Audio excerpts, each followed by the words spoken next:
And may we wish each and every one of you a very good afternoon and welcome to the Township of Douro-Dummer's council meeting here on the 6th of April, 2021. I remind everyone that we are being featured live on YouTube and the meeting is also being recorded so you can watch it later. So we welcome everyone who is watching in that way.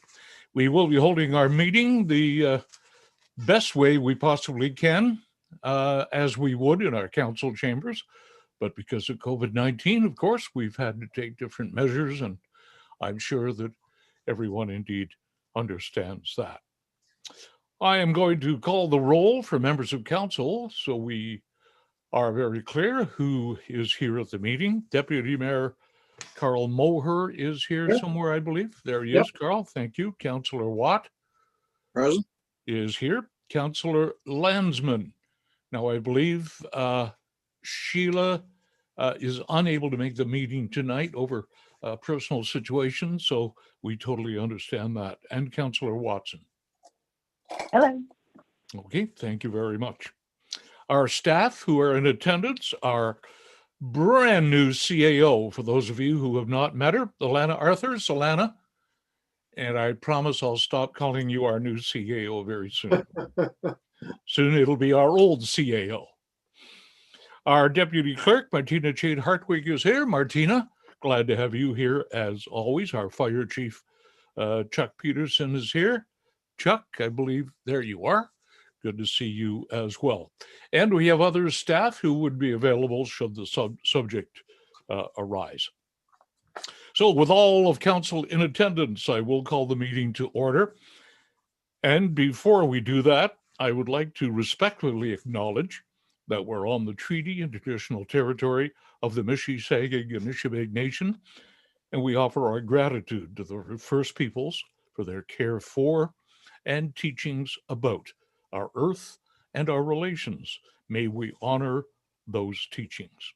Could we please have a short moment of silence?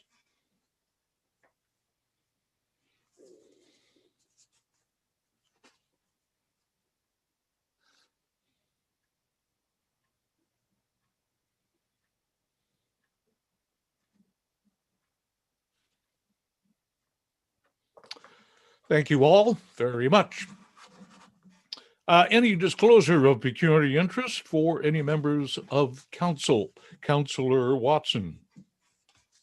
Yes, Mr. Mayor, I am declaring pecuniary interest on item number, I believe it's 14 point, nope, I'm sorry.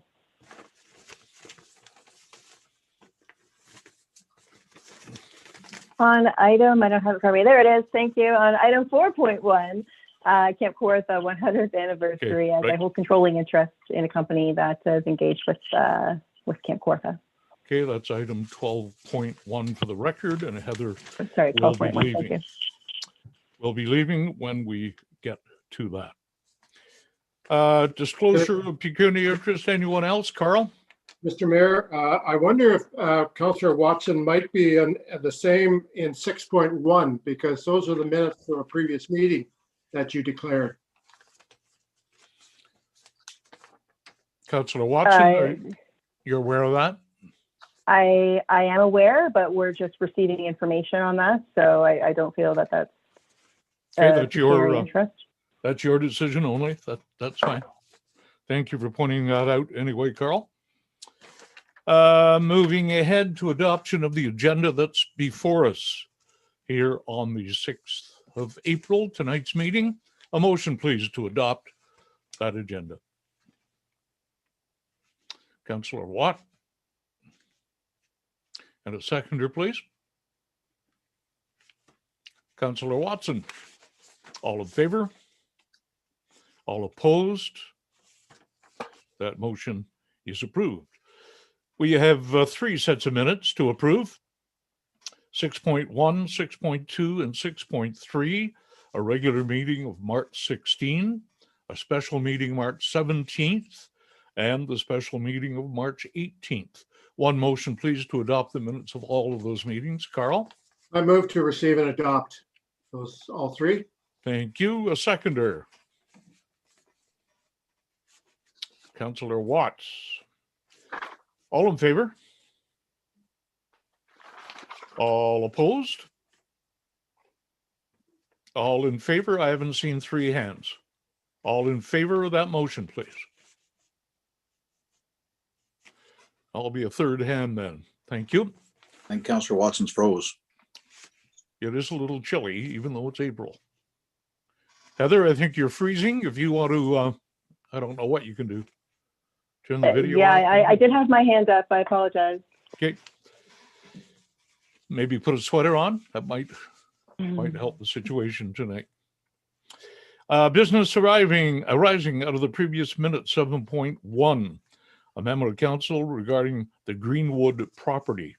And Amanda, there she is, Amanda from the county. That's a cute name. Thank you, Amanda. You were here to discuss that. So, Martina, perhaps I'll let you do the introduction to the situation and let Amanda kick in. Very good. Through you, Mr. Mayor. Tara and Grant Greenwood had previously made a request to council at the last meeting that council consider, or 2 meetings ago, I apologize, that council consider a request to rezone their property to allow it to use the section 3.28 of the zoning bylaw, which allows lateral expansions. From that request, council requested that staff ask the County of Peterborough planning staff to bring forward a report regarding that request and any effect it may have on the wider community. So Amanda's here with her report. Good. Amanda, go ahead. Thank you. And through you, Mr. Mayor, to members of council, thank you for the opportunity to cover a lovely legal background. So I won't go into complete detail on the report. It's on the agenda. You guys have been able to read it. I will cover the highlights. So as Martina mentioned, the property owners requested that section 3.28 be applied to the properties so that they may expand an existing dwelling that's located on the property so that the same provisions, including those lateral expansions that are permitted in the limited service residential zone is permitted on their property. So the property owners would like to demolish the existing dwelling and detached garage and rebuild with an expanded dwelling in the same location. Township staff and myself have reviewed a couple different designs at this point, and I have included them as appendices on the report. This all comes down to the subject lands have a special district zoning. So it's zoned special district 133 in the township zoning bylaw. And that special district states that all minimum setbacks for all buildings existing at the time of passing of the bylaw shall be as shown on a plan of survey. So that plan of survey was as the property existed in 2003, which reflects the existing setbacks of the existing buildings. So the existing setbacks are the existing setbacks for that whole property going forward.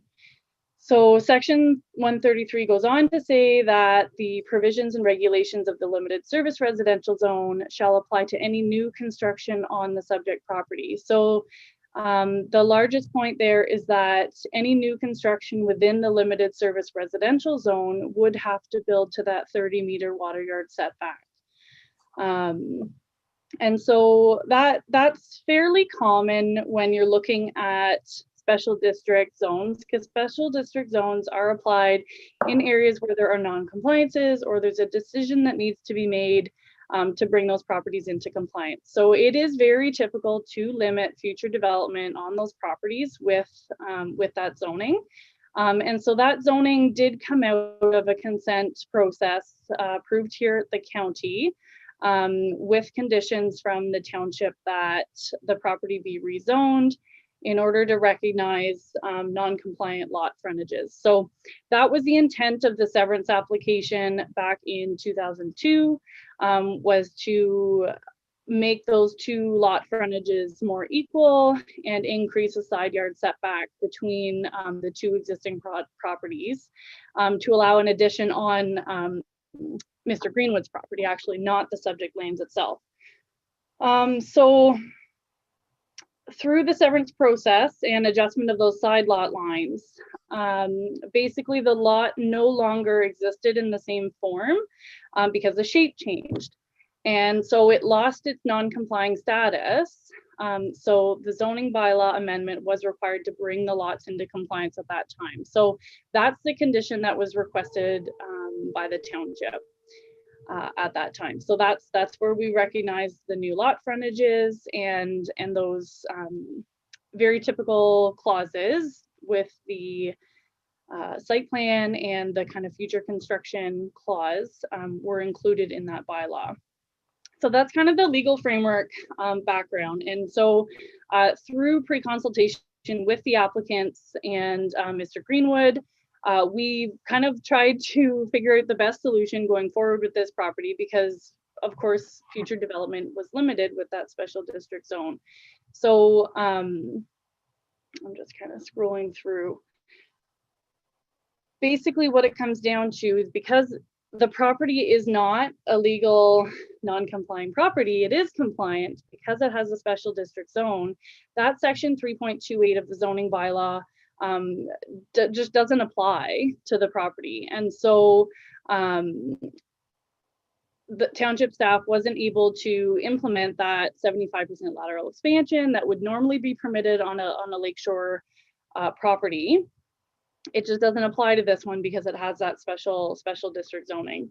So if the township were to attempt to apply those provisions, not only does that section not apply to the zone, but the proposals that were put in front of us don't meet the requirements due to the setbacks in the site plan, because all the minimum setbacks are the existing setbacks of the building, right? And that a complete tear down and rebuild isn't permitted under the section 3.28 provisions.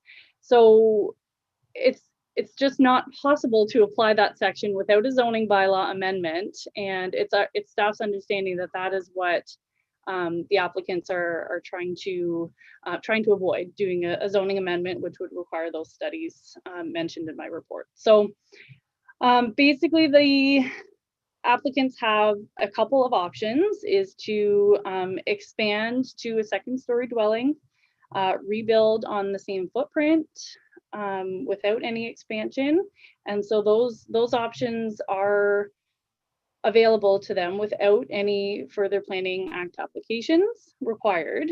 But if an expansion, a lateral expansion is being sought after, and if they want to rebuild in the same location without retaining a wall structure or floor structure of those non-compliant walls, then a rezoning is required. So that is typical on other lakeshore residential zones as well. So if an applicant can't rebuild in the same area, or if they're expanding over 25%, or they can't maintain those structures, a report's required from a qualified professional, and a rezoning would be required. And we would approve, or we would recommend for approval, a special district zoning. So yeah, those are basically the three options. We have worked very closely, staff and as well as myself, with the applicants to come up with a solution that if their proposal can meet the 25% or less than 25% lateral expansion, as well as getting that report for the structural stability analysis, that we could support at a staff level a rezoning of the property, which would basically replace the existing site plan in the special district 133 zoning with the new site plan, provided that their proposal doesn't cause a further reduction of the water yard setback or create any side yard issues on the property. But as I mentioned, so that rezoning process may require an environmental impact study or at a minimum approval from ORCA in order to proceed, because it is construction within like 30 meters of the water yard. as well as Curve Lake has identified that an archaeological study is likely to be required for this area as well. So there are definitely costs related to the application process and those studies, which staff of course recognize, but this is fairly consistent across all lakeshore development, across all townships in the county. And just to appease council's concerns for precedent-setting decisions, council does always have the ability to make these site-specific exceptions through minor variances in zoning, as long as they comply with the official plans for the township and the county.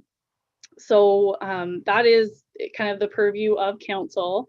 And although this exception may create, I think, a public expectation, these aren't precedent-setting decisions being made by council. So when you approve a zoning amendment or when Committee of Adjustments approve minor variances, they are not precedent-setting, because those decisions are supposed to be looking at site-specific issues and applications based on their own merit. So just to provide that information. And then I also noted in my report too that it's important that council understands that what Mr. Greenwood is asking of council to kind of approve work contrary to the building code, which applicable law applies, and that would be basically asking staff to ignore those special district provisions that were approved by council less than 20 years ago.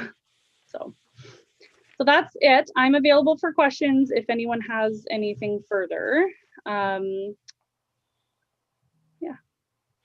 Okay. Well, thank you, Amanda. This is all very complicated red tape type stuff that planners seem to understand a lot better than many councillors, that's for sure. Martina, from here, where do we go? This was a matter of clarity. Thanks to Amanda for clearing up the situation. What now? Through you, Mr. Mayor, I think now that Amanda has provided the clarity requested, and pending any questions from council members, I think it would make sense for council to ensure that the Greenwoods have received this report and to provide them direction to apply for a rezoning process so that they can execute the project if that's what they so wish to do. Okay, that is clear. Are there any questions from members of council? Before I ask for a motion to receive that report, forward the information onto the Greenwoods is basically what the motion would entail. Are there any questions? Carl? You're muted, Carl. Yes, with one comment. Back in 2003 to Amanda, this is a public process that would have been completed, and there would have been a number of studies done at that time that had we had the foresight of what we wanted to do in 2020, some of those special district items could have been included in that whole application. Is that possible? I have a blank. So I guess what I'm saying is some of the things that the customer would like to do today, had we known those in 2003, they could have been part of these fundamental studies that were done at the time, so that it could have been included in the special district. So therefore, it wouldn't have been the same bureaucracy to be required right now. Is that correct? Through you, Mr. Mayor, that would be correct, Deputy Mayor Moore. It is my understanding that the Greenwoods didn't own both properties when that process went through. And there was no development proposed on this parcel, the subject lands in question. There was proposed development, I believe a small addition on the Grant Greenwood's property, which is the neighboring parcel to the subject lands at hand here. And that being said, there would not have been many studies done at that point in time, because it was basically a special district to recognize an existing non-compliant situation in order to approve that consent process. So basically, if they knew that they were going to expand in future, that definitely should have been contemplated at that time. It would have saved a second amendment for sure. Okay, anyone prepared to make a motion after hearing that report? Any other questions? A motion would be to receive the report and forward the information on to the Greenwoods. Carl? You're muted, Carl. Sorry, I would move that report. Okay, that is the motion. Martina, you're good with that?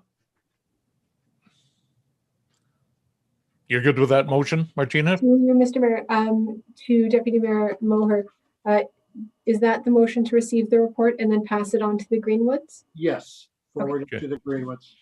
And a seconder, Heather, you put your hand up. You're okay with that? Yep, I'll second that. Good, that motion is seconded. Let's call for the vote.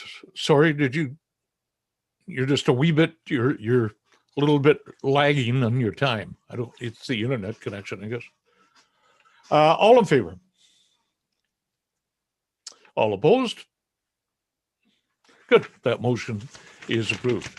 Amanda, thank you very much, and thank you for understanding this highly technical thing that's why you do what you do. Thank you for that. Thanks for having me. Okay, moving on to delegations, petitions, presentations, and public meetings. We have a very special presentation and acknowledgement to make right now, and that is to someone who is no stranger to all of us, and that is one Harold Nelson. And you'll see Harold on the screen. Give us a wave, Harold, in case there's someone who doesn't know you, which is probably impossible. I just can't believe that it's been a year since you retired. I'll tell you, if the next year or 10 years go as fast as the last 10, we're all going to be in trouble. Anyway, that sure did zip by. Well, Harold Nelson retired on April 30th, 2020. A longtime employee of our township. And there's the smiling face right there. We had a party planned originally for him on March 26th, but as we all know, COVID-19 kicked in with a vengeance, and we had to delay this and many other things. So it's a year later that we're thanking Harold for 15 years of service to the township as manager of public works. Prior to joining the township, Harold worked for the county of Peterborough for many, many years, and he'd been in the business of roads since 1986. In his time at the county and the township, Harold has always been a hard worker and very much a team player. Harold was an active member of the Association of Ontario Road Superintendents, the Ontario Good Roads Association, and the Location Peterborough and Kawartha Public Works Association. Harold can always be counted on for a joke, an entertaining story, or his musical talents. Harold loves to sing and play the guitar, and I think, Harold, that struck a chord with all of us. We wish Harold a wonderful retirement and time with his family, who are so important to him and his friends as well. So thank you, Harold, for your 15 years of service to the township and 18 years at the county. There was the poster for the retirement party that we didn't get to have. And Harold, we just want to say thank you for all your service to all of us in the township of Douro-Dummer, and indeed the entire county of Peterborough. So thank you. And Harold, anything you'd like to say?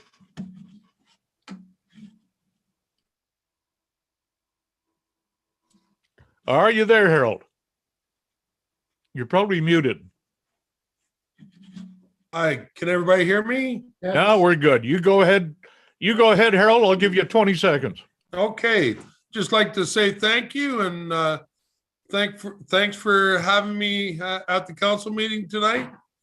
And yes, it's been a fast year. It has went very fast. actually, if the next 10 go as fast, why I'll be a real old man. But anyways, I just want to say thank you. And actually, I also have come out of a retirement for a brief little stint with Autonomy South Monaghan. They have asked me to come in and do an interim for their road superintendent. As you may or may not know, Brian has left the township. Brian McMillan, that is, has left and went to another job. So anyways, I'm filling in there for a short period of time with them and enjoying that immensely. So and still looking forward to getting rid of COVID and getting back to normal. I think as everybody is very much. So I'd like to thank all of council. My time at Douro-Dummer has been much treasured and a lot of good memories, that's for sure. Well, that's great, Harold, and I truly wish we could have done this in a more formal way, but we do what we got to do, and I hope you and your family can stay safe and join the rest of us and get out of this COVID-19, and let's try to get back to normal as soon as we can. So, Harold, thank you for everything from all of us at Douro-Dummer. Well, thank you very much. Thank you. Okay, Thank you, Bill. thanks. That's a short round of applause, Harold. Thank you. Good. Okay, we are going to move along with our meeting now when we get to item 8.2, and this is a public meeting for a zoning bylaw amendment from members of council. I would like a motion, please, to open the public meeting. Carl and Tom, all in favor? All opposed?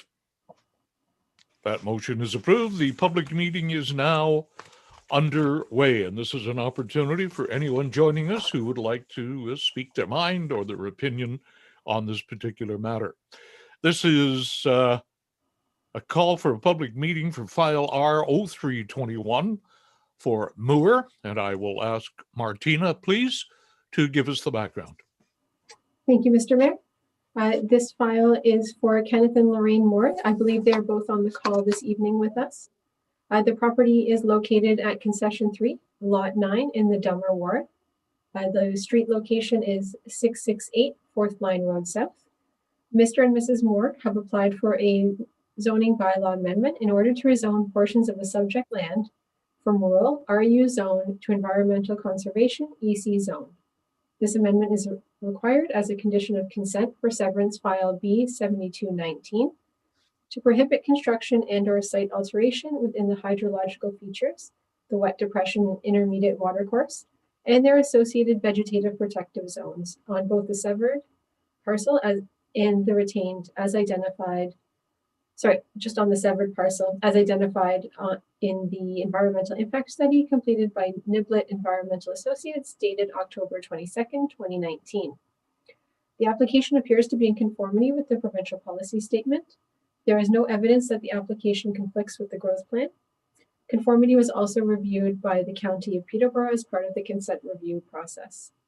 The official plan designation on this property is rural, and residential and agricultural uses are encouraged in the rural designation.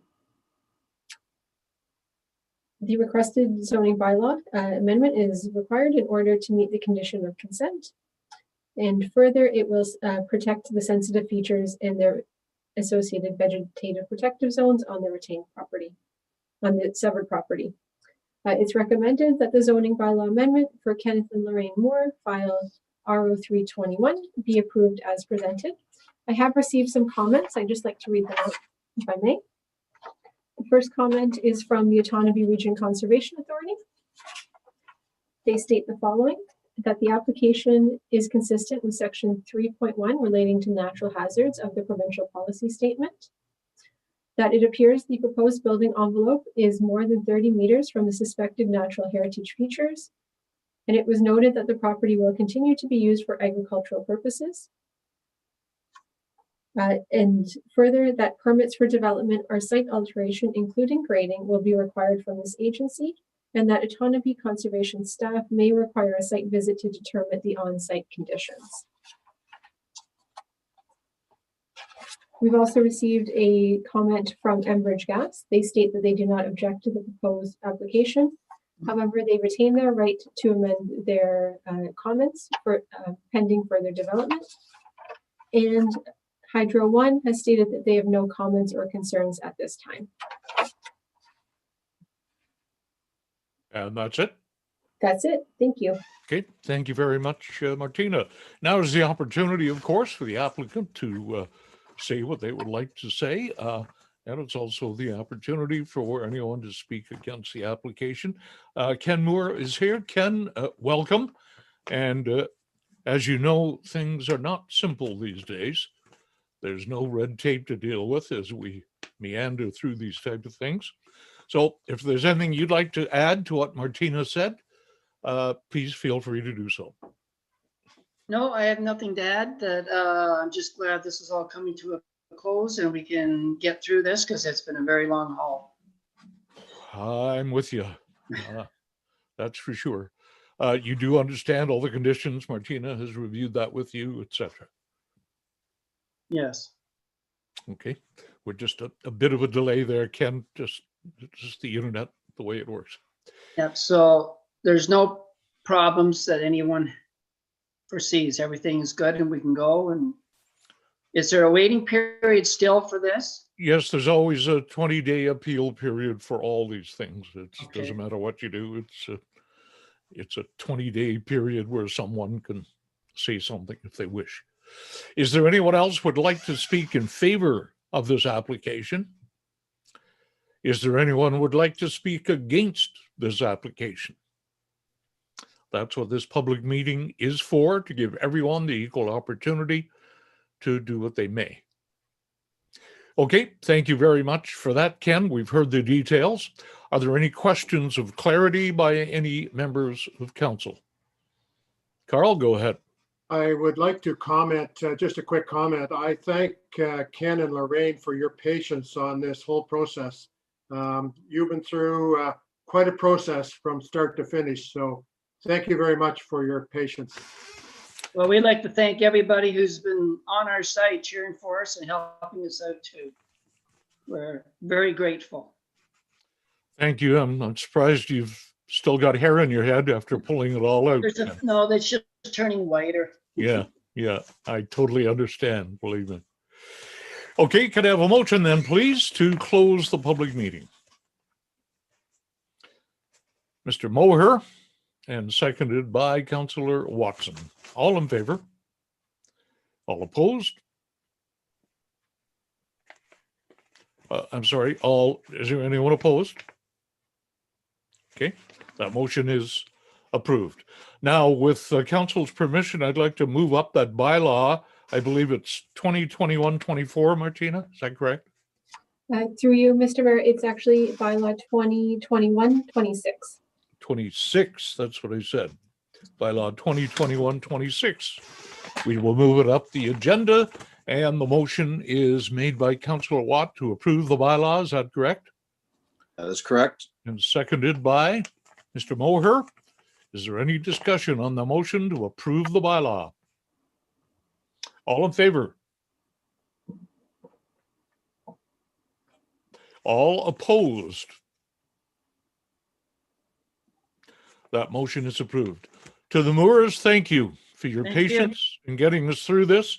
A 20-day appeal period applies, and following that, you're good to go. Did you want to start another process? No? Actually, we do, but we want to get through this one Let's not first. get over, no, let's not go through that. Let's not get into that. No. Okay, thank you very much, and good luck. I hope everything works out the way you want. Thank you. Thank you. Thank you. Okay, moving ahead now. This is our second public meeting, and this is R0421, Holland, a public meeting. And I see our good friend, Mr. and Mrs. Holland, are here. I see your little faces in the corner. Very nice to see you. And I will ask to open a public meeting, please. Councillor Watt, Councillor Moher, all in favor? All opposed? That motion is approved. We are now in a public meeting with the Hollands, and I will ask Martina to review the meeting, please. Very good. Through you, Mr. Mayor. This is application R0421 for Jack Holland. The property is located at 563 Douro 7th line in the Douro ward.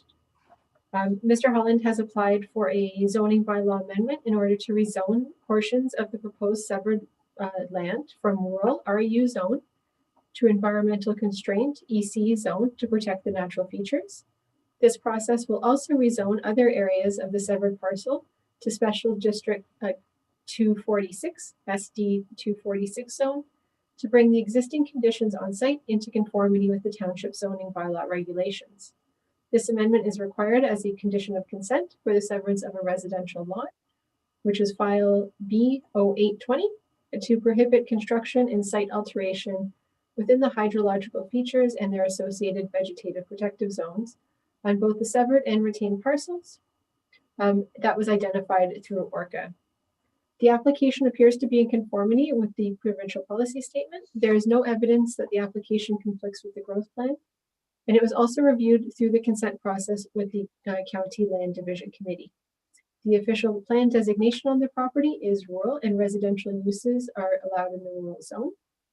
The recommendation is that the zoning bylaw amendment for Jack Holland, file R0421, be approved as presented. I do have some comments to read out for you. The first comment is from the Otonabee Region Conservation Authority. They state it's the opinion of Otonabee staff that the application is consistent with section 3.1 relating to natural hazards of the provincial policy statement. It is the opinion of Otonabee conservation staff that the current proposal is consistent with provincial policy statements section 2.1 and 2.2, and it conforms to section 4.2.3 of the growth plan. And further, that permits will be required from the Otonabee Region Conservation Authority should any further site development take place. Again, we have comments from Hydro One. They state that they have no comments or concerns at this time. And Enbridge Gas states that they do not object to the proposed application. However, they reserve the right to amend their comments in the future. We have not received any comments from the public. And that's your story, and you're sticking to it. Exactly. Okay, that is the background to the application. And it is now time, if the Hollands wish to say anything further to the application. Jack, is there anything you'd like to say?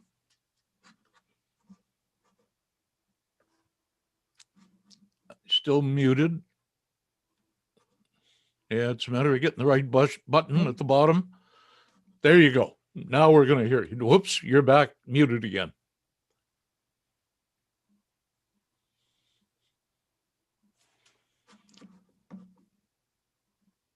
Yeah, usually maybe at the bottom of your screen, the little microphone, click it or hit the, there you go. Looks like you're okay now. Jack, go ahead. Okay, I think this is fairly self-explanatory. It's part of our succession planning to sell a farm to our son, and we wanted to protect our residents for our use. I think that's all. Nope, that's fine. I think Martina has pretty much outlined all the technical details, so thank you for that. Is there anyone else who would like to speak in favor of this application? Is there anyone who would like to speak against this application? Again, that's what these public meetings are for, to give everyone an equal opportunity to say what is on their mind. Seeing no hands, I'll turn it over to any members of council if you have any questions for clarity about the application. I'm seeing no hands go in the air. So I think that will be it. I'll have a motion, please, to close the public meeting. Carl? Yep. And Heather, all in favor? All opposed? That motion is approved. Okay, thank you very much. And with council's permission, I would like to move that bylaw ahead on the agenda. Bylaw number 2021, Martina? Sorry? Bylaw 2021-27. 27. I thought that's what it was. I was just trying to check and make sure you were paying attention. Okay, that is the bylaw that is up for grabs. Who would like to move the bylaw, please? Carl. And seconded by Heather. Any questions on the motion? Call for the vote. All in favor? All opposed? That motion is approved. So to the Hollands, your application has been approved. It is the normal 20-day appeal period, of course, and after that, you're good to go. If you have any questions at all, don't hesitate to contact Martina, and she will help navigate you through the process. So thank you very much, and good luck to you. Item Thank you. 8.3, we'd like to welcome Grant Greenwood to the meeting, and he has requested a delegation. And Grant, I see your name. I don't see any face yet. Can you hear me? Yes. Yes, we can Okay. hear you. I have muted the visual on it because at this time of night, my internet causes nothing but problems when I try to go with the video. So I'm just going to go with the audio. I totally understand, and that is why we all need proper high-speed internet. I keep trying to shout that from the treetops. So go ahead, Grant, and we're more than happy to hear you. Okay. Good evening, council members. My purpose here tonight, I didn't understand what procedure, but when I inquired, I found out that there was going to be this proposal from the county, and I wasn't sure how this would be handled or whether there would be discussion or how that worked. So I put in as a delegation because it was my understanding that is the way that I would get to make some comments on it. I did see the report because it was presented with the agenda. And so I'd like to make some comments on it. It's my purpose here tonight. I would once again like to thank you for giving me the opportunity to address you and provide some further comments pertaining to our SD dilemma. At the previous meeting, I explained our problem that even though we had been assured that we would have the same rights as other LSR properties, we now find that because we're complying, that we do not have the same rights as similar properties that are non-compliant. We were requesting that we be treated fairly and receive equal rights to the non-complying properties. At that meeting, a motion was made to have staff review this and come up with a method to correct this inequality. The current report from the county discusses the situation, but the conclusion does not address the issue of applying the terms of 328 fairly to the complying SD properties. It does recognize, however, that the conditions of 3.28 could be acceptable to this property, but this would in fact involve a lengthy, complex, and expensive process for the owner. It also does not offer any remedy for having the same situation resolved with my similarly zoned SD property. The report does, however, state that council has the right to make site-specific exceptions through zoning amendments, and therefore a bylaw amendment would appear to be the most effective solution to this problem.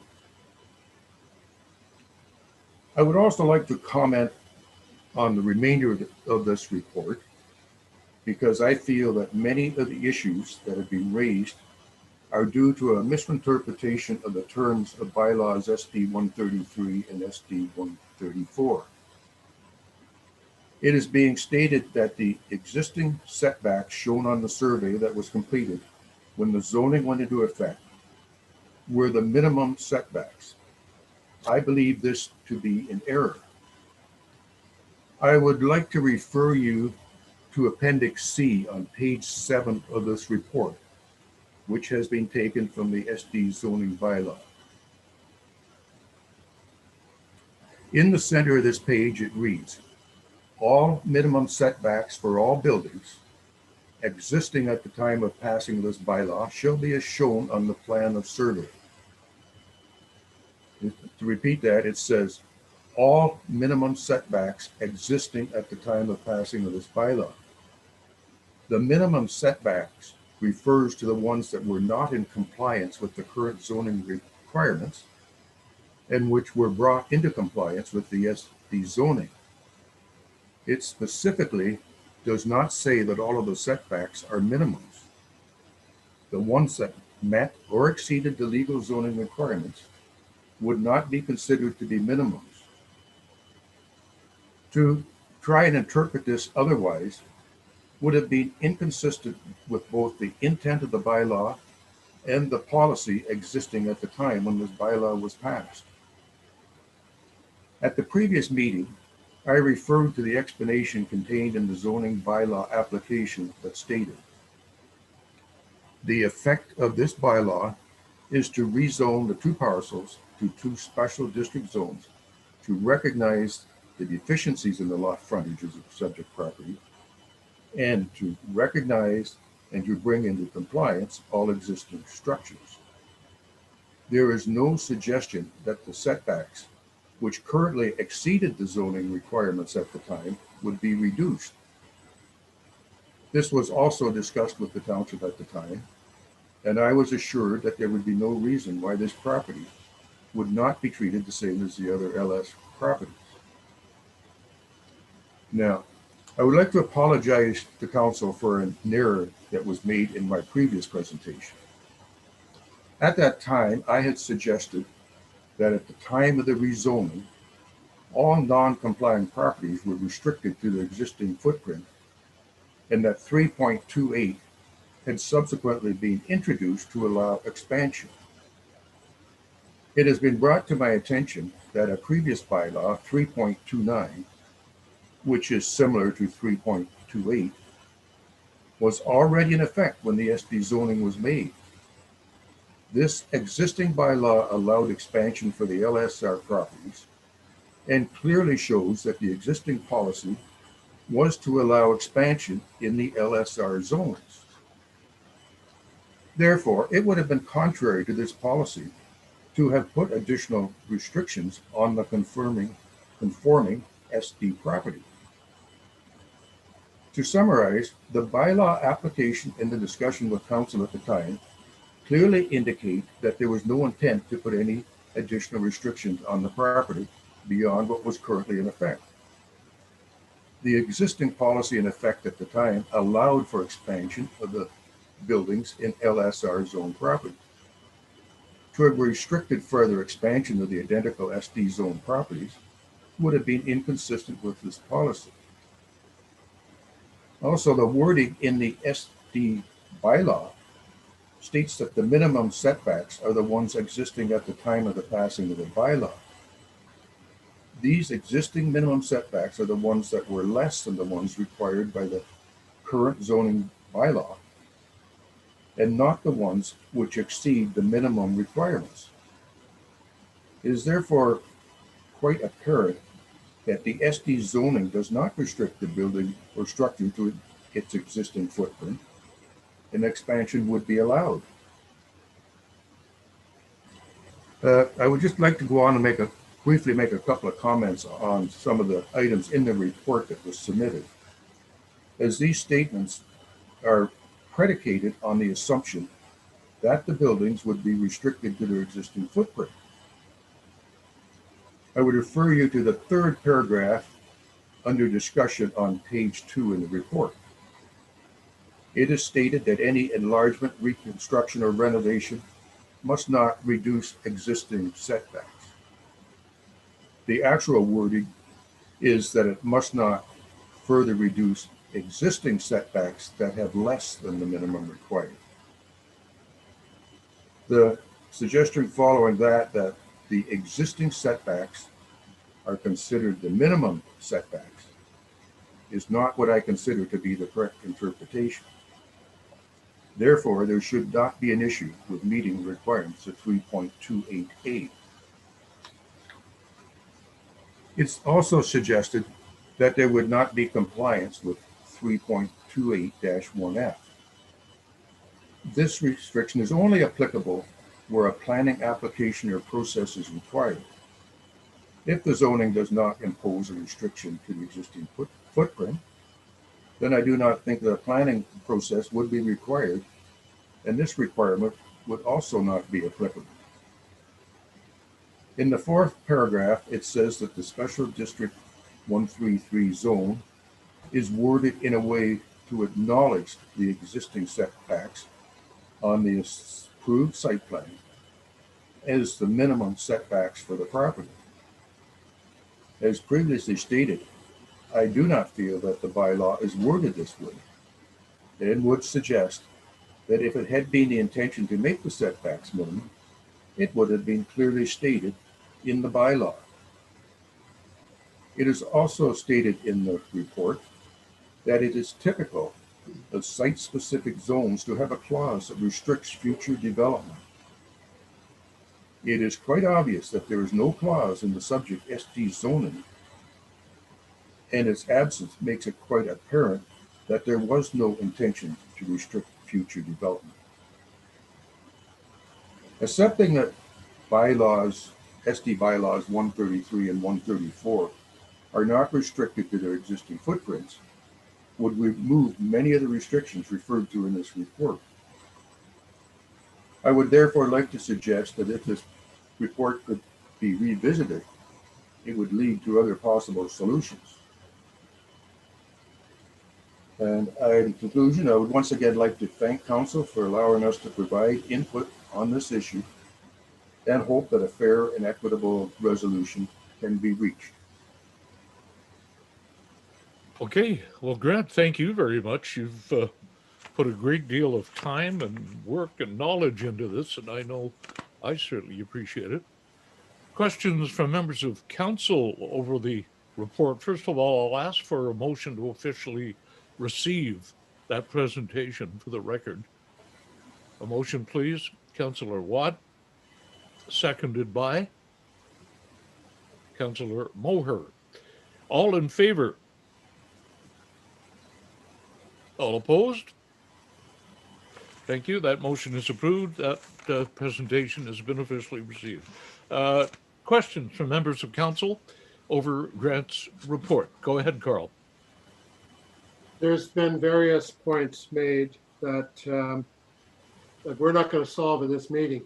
So I wonder if it's appropriate, if it hasn't already been done, to have a meeting with the Greenwoods and Martina, our CAO, and Amanda from the county, because many of these issues are complex that on a council meeting on the 6th of April, we're not going to solve in a reasonable fashion. So I guess I would ask, would that be worthwhile considering, Martina? You've been involved with this for quite some time. Yep. Good. Martina and Alana, are you willing to sit down and go through this in detail and try to come up with some solutions?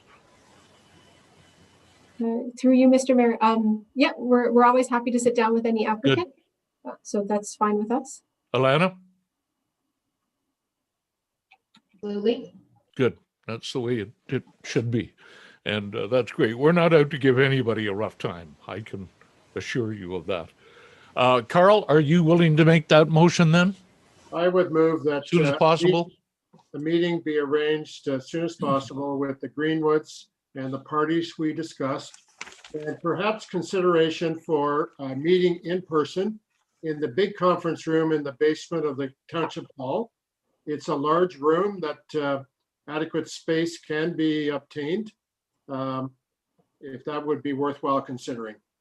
If that's legally possible, we'll try to mask our enthusiasm, but let's get something hooked up, and we want to keep everyone safe as well. So that is the motion, Carl? Yes. Seconder? Councillor Watson? Let's call for the vote. All in favor? All opposed?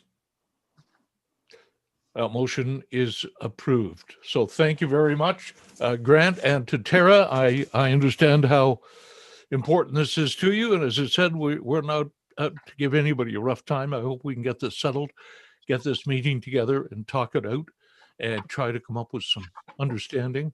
And Grant, thank you for your in-depth, knowledgeable presentation. That's very much appreciated.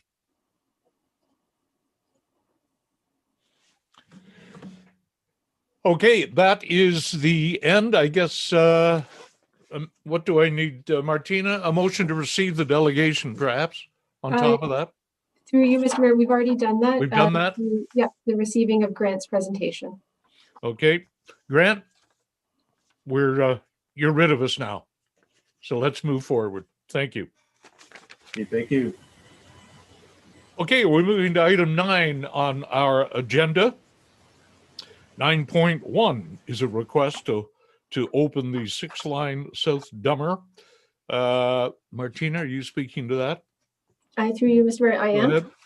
ahead. So at the meeting on February 4th, Council received a request from Brian Bartlett to open the road allowance between lots 9 in concession 5 and lot 9 in concession 6 in the Dummer ward. At that meeting, Council authorized staff to proceed with a formal circulation to notify all property owners within 120 meters of the subject property and stakeholder agencies to solicit their comments as per our policy number 18. Notices were mailed out on February 17th, requesting comments on or before March 17th. One written submission was received from a resident stating that if the road opening would increase their property taxes, they are not in favor of the project. Staff also received questions from residents regarding the scope and reason for the project. A letter from the Autonomy Region Conservation Authority dated March 17th was received, which states that a permit will be required from the agency. Further, the letter states that to obtain the necessary permits, the applicant, Mr. Bartlett, will need to complete environmental studies, the scope of which would be discussed with ORCA staff once they had completed a site visit. The recommendation that's before you is that the report be received, that Council authorized Mr. Bartlett to begin his requested work on the municipal road allowance under the supervision of the Manager of Public Works, pending permits from ORCA, and that once the survey and road work is complete, that the road be assumed into the township road system. Any and all costs related to this project would be borne by the applicant. Thank you. Martina, are there any questions about that suggested resolution? Anyone willing to make a motion? Carl? I'd move the recommendation. Seconded by Mr. Watt. Discussion? All in favor? All opposed? That motion is approved. Thank you. Item 9.2 is the review of the procedural bylaw from the clerk's department. It's something that's been on the books for a long time if we had the physical ability to get around to it with what we've been through. But it's rearing its head again. And Martina, do you want to talk about that? Through you, Mr. Mayor.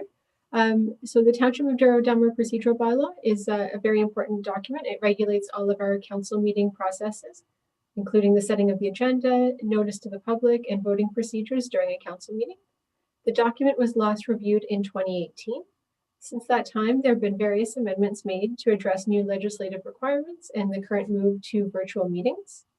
As highlighted in our 2020 service delivery review, the procedural bylaw needs a thorough review and overhaul, and various suggestions were made in our service delivery review about how those improvements can be implemented. So in light of that, we would also like to undertake this project, but we would also like council to be a part of this project. So we are asking that council not only allow us to begin our review, but also appoint a council member to act as a resource person as we move forward. Okay, right to the point. It's a job that has to be done. No question about it. Okay, who would like to volunteer to to sit on that internal committee with the procedural bylaw? Heather? Your worship, I'd be willing to volunteer to sit on that committee. Okay, that's very good of you to do that. Could I have a motion then to adopt this plan of action and to appoint Councillor Watson as council's representative on the procedural bylaw committee? Councillor Watt Yes, I will make that motion. and Councillor Moher will second it. Yeah. Go ahead, Carl. No, thank you, Heather, for volunteering. That's great. Thank you. All in favor? All opposed? I was waiting for you to put your hand up to be opposed, Heather, but you didn't. I considered it. Good. Thank you. Okay, that motion is approved. Thank you very much. Item 9.3, a request to send a letter regarding former Warsaw United Church property. Martina, are you going to lead the conversation there? I'll say a few things if you like. Go ahead. Very good. So through you, Mr. Mayor, this is a report regarding the decision of council on the lease for the former United Church. At your meeting on March 2nd, a recorded vote was held and passed to not move forward with that project at this time. Since that meeting took place, there's been much discussion in the community regarding council's decision. To provide more clarity to the property owner regarding council's decision not to move forward with the lease agreement at this time, staff are requesting that the draft letter attached to this report be received by council and that authorization be given to allow staff to send it to the property owner. The recommendation is that this report be received and that staff be authorized to send the draft letter, which is attached to this report, regarding the decision to the property owner. Good, very clear and to the point. And also just extremely briefly, it's very unfortunate that this caused such a stir in the community. And I'm only going to speak for myself and being one of the ones who voted in that way. And I think everyone has to understand the township's position on this. There's something called risk. This location is private property. It is not owned by the township. It has never been owned by the township. Through the years, the township have assisted the Warsaw United Church in maintaining the property, maybe putting the odd load of sand in for the community, etc., at the request of the church. Anyway, a new owner bought the church, and the request came that the new owner did not want to take on the risk of having that facility used by the public. And the request was made here to the township that we take on the risk. Now, the vote that was held on the 2nd of April was very clear. We simply said we're just not prepared to do it at this time. And so the main reasons behind all that, in my humble opinion, is that we have to be very, very careful when we deal with private property. Council, municipalities in general have a thing that we have to deal with called joint and several liability. In today's climate, people seem to sue each other over everything, anything imaginable. And townships have to have insurance to cover those things. One item that has nothing to do with our facility, someone gets hurt, theoretically, a lawsuit comes out and the township insurance is up to pay for it. So we have to be careful when we get involved with these risk type things. There are many municipalities in the province who can't get insurance over various lawsuits, and we don't want to see that happen to us. So we said very clearly, not at this time. We need to analyze the risk that we're looking at. We need to look at the safety of the facility that's there. And we're very cognizant of COVID-19. We've already had to stop fishing at 2 of our public docks already because people were not social distancing. So the resolution, the way it sits right now, is not at this time. That doesn't mean we're not going to do it. And it doesn't mean we're never going to do it. But it's like an old carpenter said once, measure twice and cut once. We have to be very careful. And I hope that our taxpayers in Douro-Dummer appreciate the fact that we're using such caution before we get into something we don't want to get into. We want to be very careful. That's the situation. That's my view from me, and I'll go to Carl. Yeah, thank you, Mr. Warden. And I agree with the letter that's being drafted. And there's a couple of points I want to make. There are options as well. In recent years, the Lions Park, which is in the village as well, a few steps south of the boat ramp, the Lions, have, because of dwindling numbers, have expressed concern whether they can continue to manage that public park. And that public park is on the mill pond, and it could very well be a spot to put in a boat launch, and if a wharf was required, but even a boat launch would be perfect. Also, the back dam provides ideal for kayaks or canoes. The back dam is not necessarily good for motorboats because of the depth, the water and so on, but certainly good for kayaks. And the second point I want to make is in our agenda today, 12.3, there's a resolution there from Owen Sound area, and there it has to do with Gray Township Municipality of West Gray, talking to a petition to the province, talking about what you just talked about, Mr. Mayor, joint and several liability. And even if we're found 1% at fault on an issue, 1% out of 100%, we and the 90 person causing the 99% doesn't have insurance, we pay the whole thing. And that's where this is all coming from. And we want to be cautious. There are options, and I think we want to be careful before we do anything on this file. Thank you, Carl. Anybody else before I get a motion to instruct staff to send that letter? Go ahead, Heather. Thank you, Mr. Mayor. I was wondering about not having a motion on the floor. Quite frankly, I do support sending a letter of explanation to the folks. However, to what both you, Mr. Mayor, and Deputy Mayor have said, it doesn't really address at this time. Well, when time can we discuss it? When do we hope to action staff to resume discussions? When do we hope to address it again at council? And I believe that those questions still need to be answered.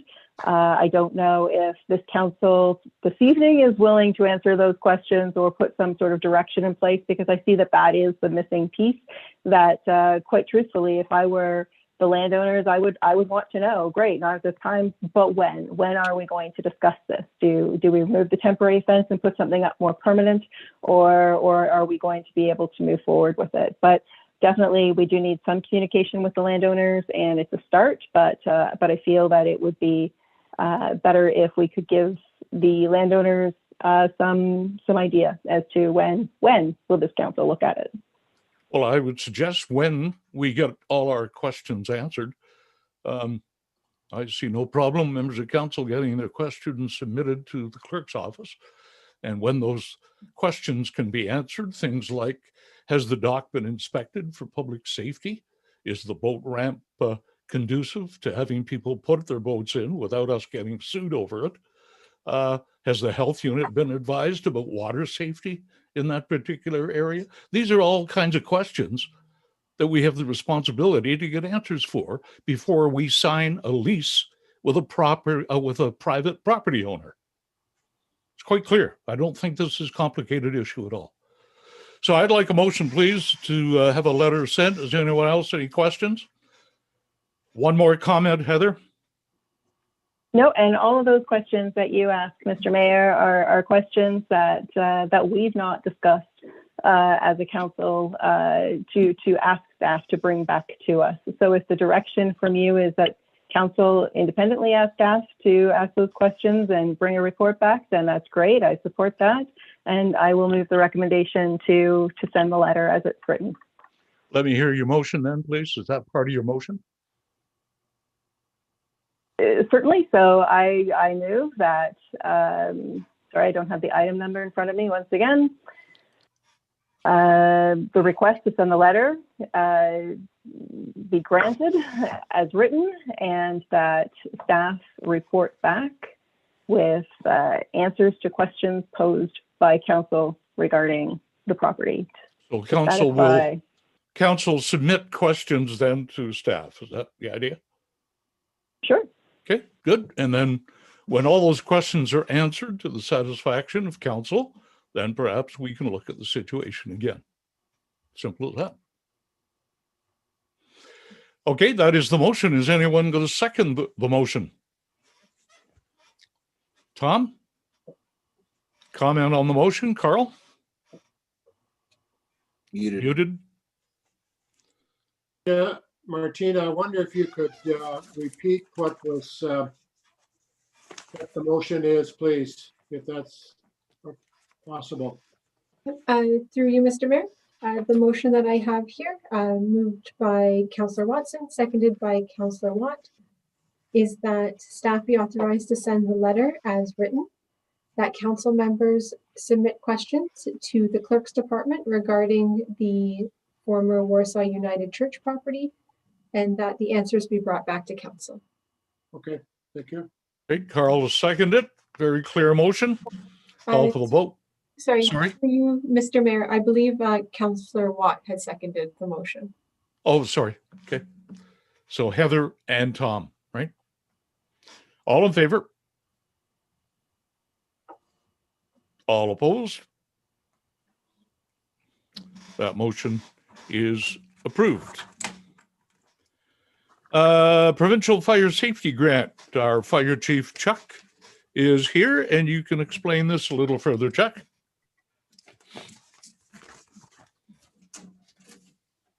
It's probably better if you unmute yourself, Chuck. Yes. Good. How's that? Had to get caught sooner or later. We all do it. So yeah, this is just a provincial government initiative. They're committed $5 million to the fire service, and their caveat to that money was based on a base amount plus population. So our portion was $6,200. That was for Douro-Dummer, and it has to be spent on training and or fire prevention. So we have proposed that we have submitted 3 items to the province as part of the proposal, which has been approved in principle pending a council resolution to support this and to receive the funding and sign the transfer agreements. Good. So we need a motion to grant permission to do just that. Carl? I would move the recommendation and thank Chuck for your leadership in recognizing that opportunity. Seconder, please. Tom? All in favor? All opposed?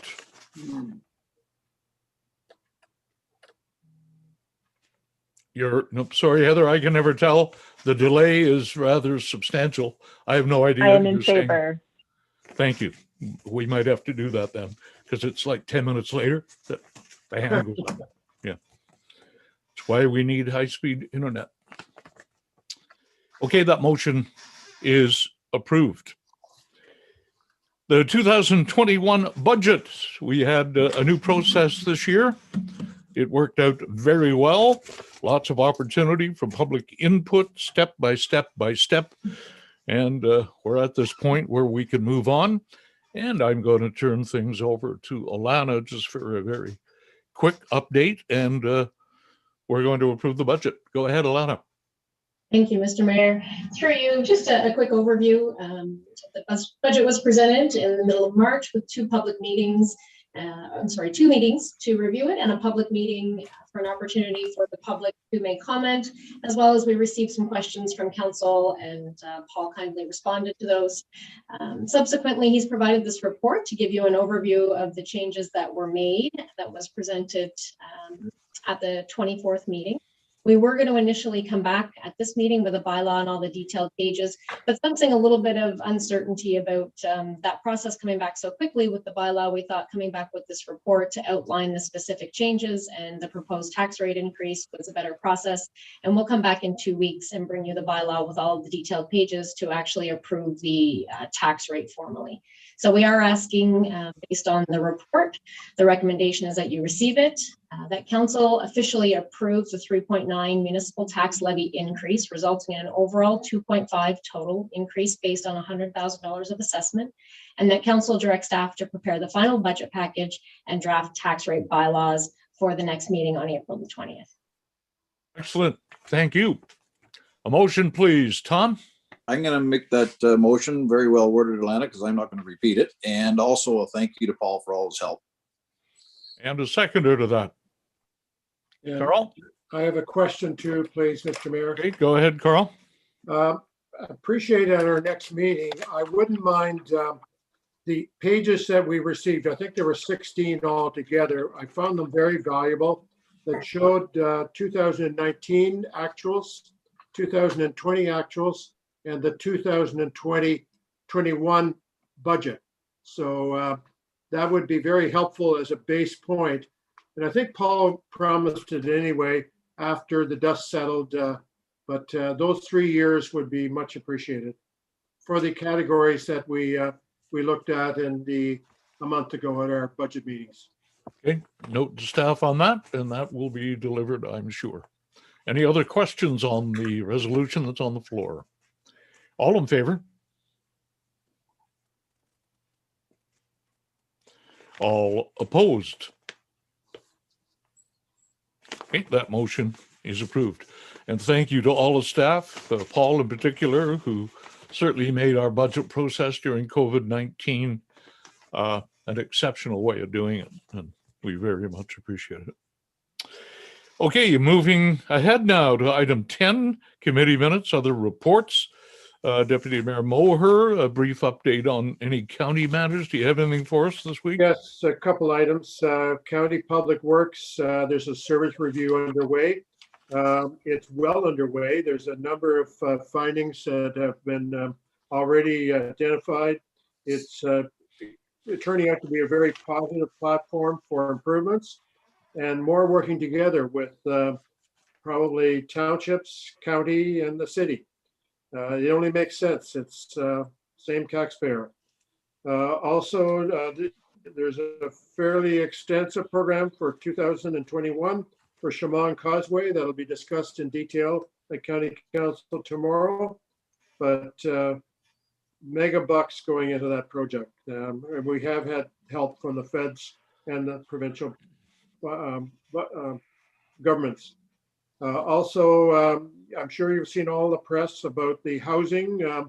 The city provide the housing, management of the housing, but the county pay approximately 55% of the operating budget. And there's a fair amount of back and forth on that. And hopefully that'll settle down and input from the county will be recognized in time. That's about it. 3 points, unless there's anything further, Mr. Warden. No, just to add, it's becoming all too normal that the city does not seem to deem it necessary to inform the county or individual townships about things they're doing that have an effect on us. Not too long ago, of course, the Park Hill Bridge, making all of our residents go way out of their way to get around. We weren't so much as even told about it. And this is another situation with the housing that we had to read about in the media. So this has got to stop. And the phrase, we've got to work together, we're all in this together, has got to have some reality to it. So we continue to fight in that way. Okay, a motion to receive that report from Carl then, please. Tom and Heather, all in favor? All opposed? That motion is approved.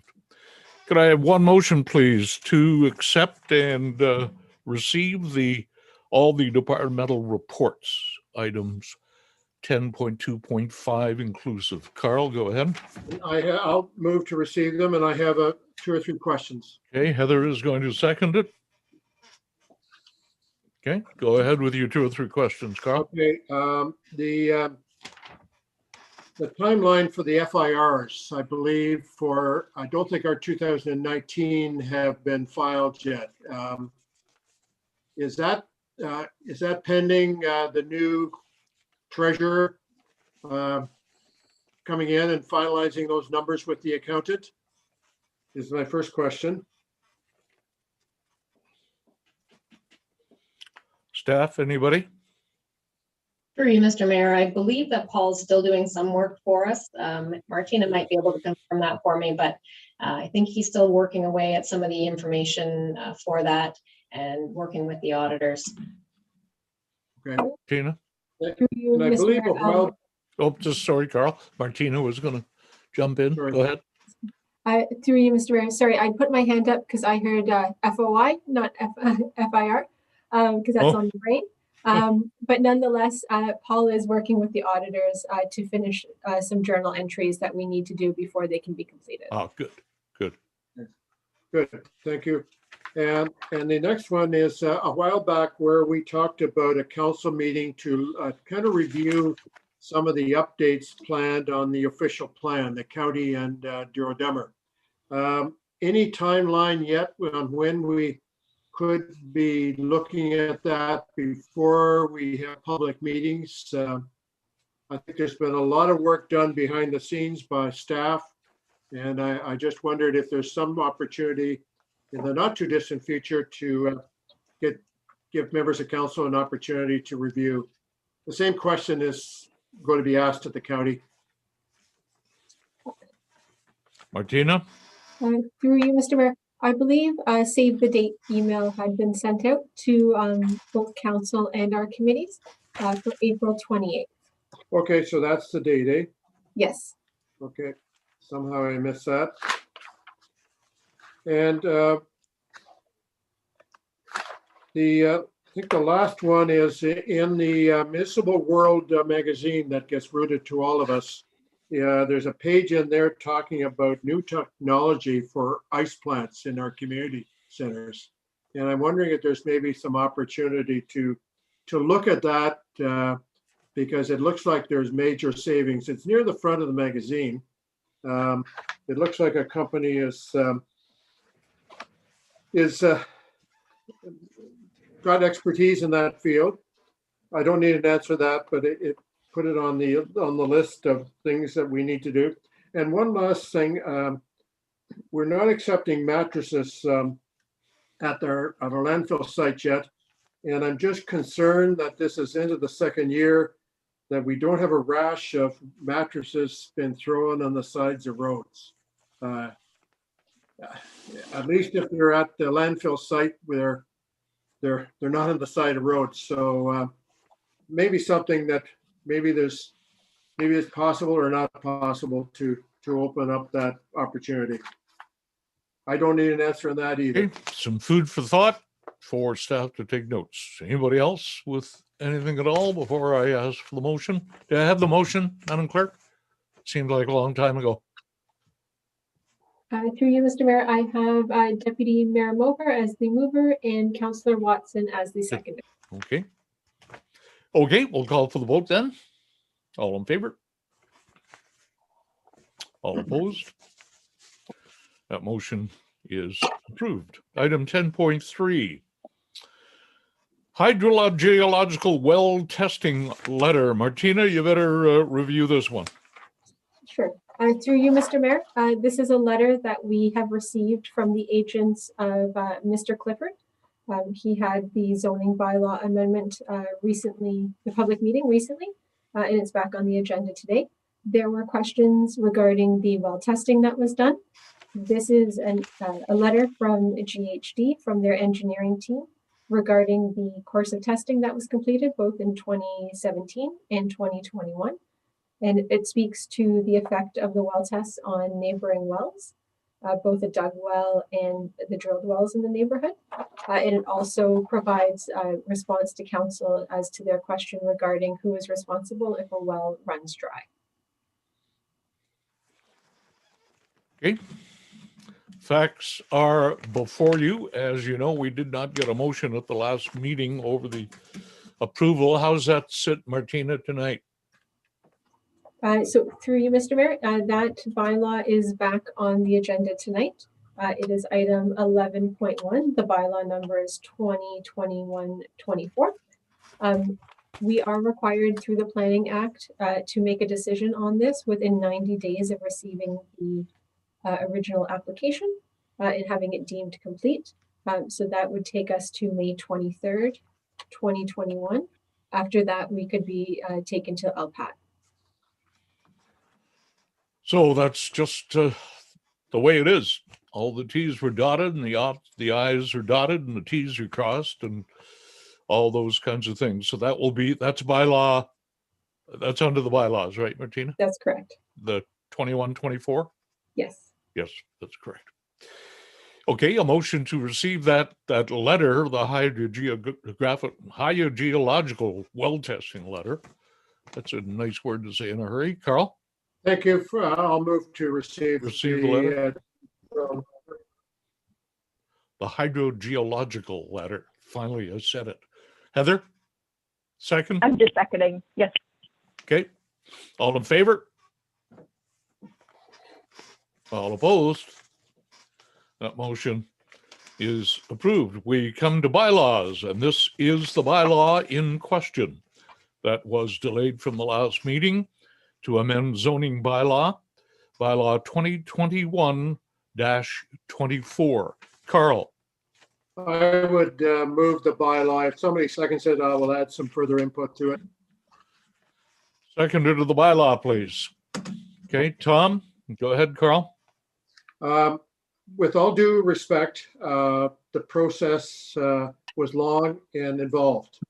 And there was conditions for water for this lot, and those were satisfied by the Committee of Planning and the County Planning Committee.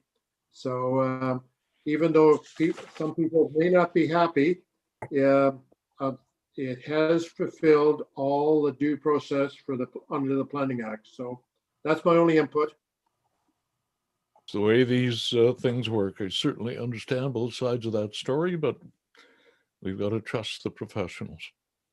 Okay, Carl has moved the bylaw. Is there Tom is the seconder? Is that correct? That is correct. Okay, I'm going to call for the vote on the bylaw, please. All in favor? All opposed? That motion is approved and the bylaw is approved. That's it for the bylaws, Martina. The other two were dealt with? Correct. I'm correct on that. Okay, we have a few correspondent action items. 12.1 for the record. Councillor Watson will be leaving the meeting as she announced a conflict of interest over this matter. Can the clerk confirm that Councillor Watson is no longer with us? I didn't quite mean to say it that way, but Councillor Watson has muted herself and turned her sound off, so she's not part of the meeting. and is not participating in the meeting in any way. Okay, 12.1. This is about Camp Kawartha's 100th anniversary, requesting July 4th be recognized as Camp Kawartha Day throughout the township. Councillor Watt. Yes, I'll make that motion that we agree to that. And Carl is the seconder. I got a comment. Go ahead. This is really exciting.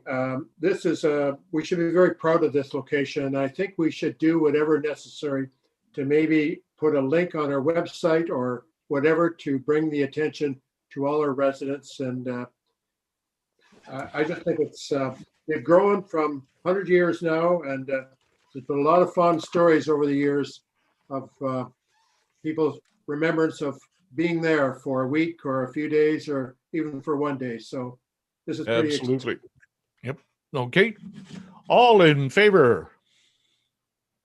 All opposed? That motion is approved. Madam Clerk, could you please invite Heather back to the meeting? I'm saying Heather, welcome back. 12.2 correspondence from Angus Motors about the construction of the Warsaw Swing Bridge and the devastating effects that it's having on that business and many others. What is your choice on this matter? Go ahead, Heather. Thank you, Mr. Mayor. I actually had an opportunity to speak with Mr. Curnew earlier this week about this matter, and I will move to receive the item and send him some correspondence to acknowledge his concerns. Thank you. Seconder? Carl? I as well talked to Angus this week, and I'm wondering, would the mover accept maybe ask that this be routed to the city council as well? because they're the ones that kept us in the dark through this whole process.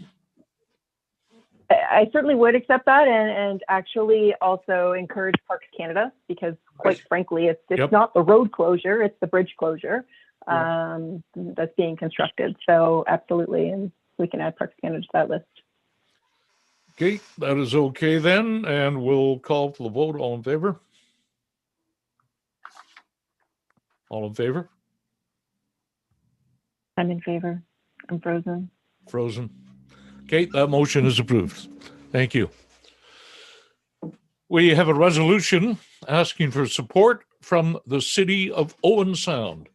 And this talks about a matter that we've been hammering our head against the walls for many years. I know I've done it on behalf of EOWC for many years. I have spoken to the provincial cabinet on this issue dozens of times, to the point where the premier 2 years ago brought it up at AMO that they were finally going to look into it, but we're still waiting. Joint and several liability. It puts municipalities in a huge risk situation, and nothing seems to be done about it.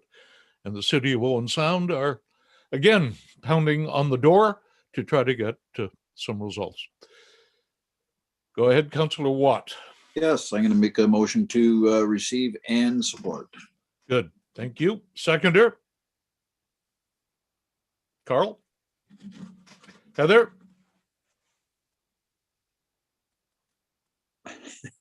Yeah, I never know if you're frozen or you did that 5 minutes ago, but there we go. Okay, all in favor? Good. Aye. Good. Yeah, maybe it's better if you do that, and then the audio seems to come through. It's the video. Okay, that is done. City of Sarnia, they have a resolution about adjusting the capacity limits as part of a color-coded system. Carl. Because our expertise isn't in healthcare and how they're categorizing communities, I would leave this to the provincial government to sort out. So I would move to receive this resolution. Receive. Seconder to that? A seconder to receive that. Tom? All in favor? Aye. That motion is approved. We have a couple of housekeeping letters from information items 13.1 to 13.3. The Planning Tribunal, the decision about the property at Hall's Glen has been released.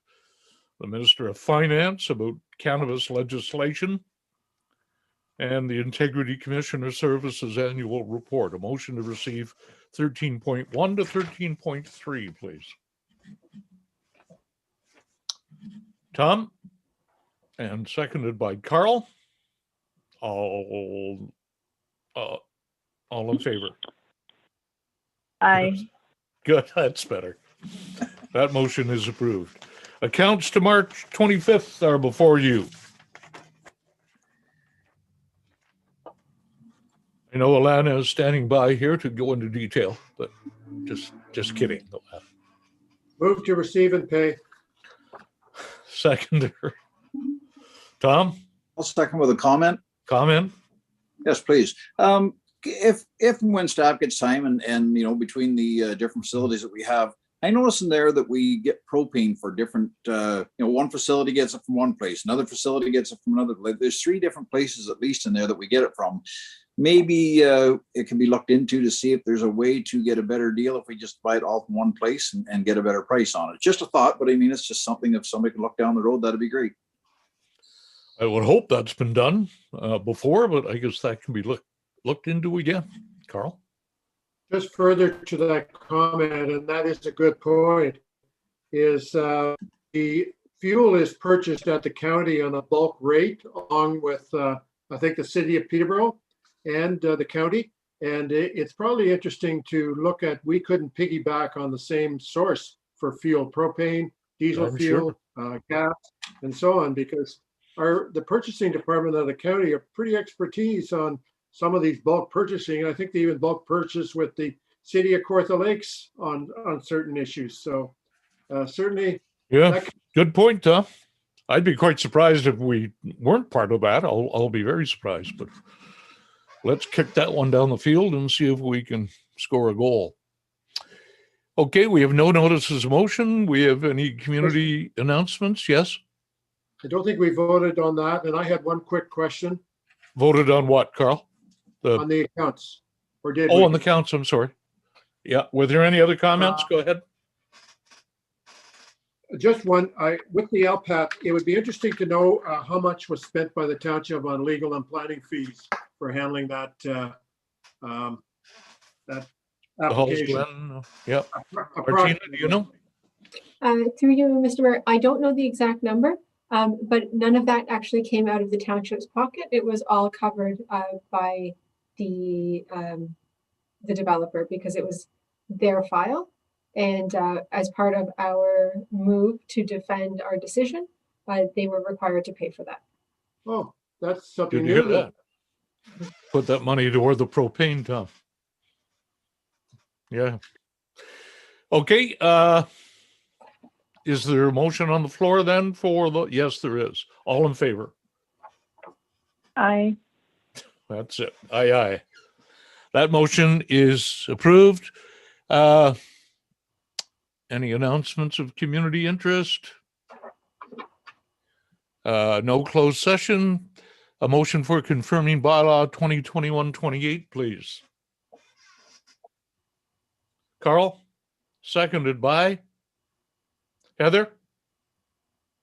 Sure. All in favor? All opposed? That is approved. And a motion to adjourn the meeting, please. Move. Tom? And Carl? Sure.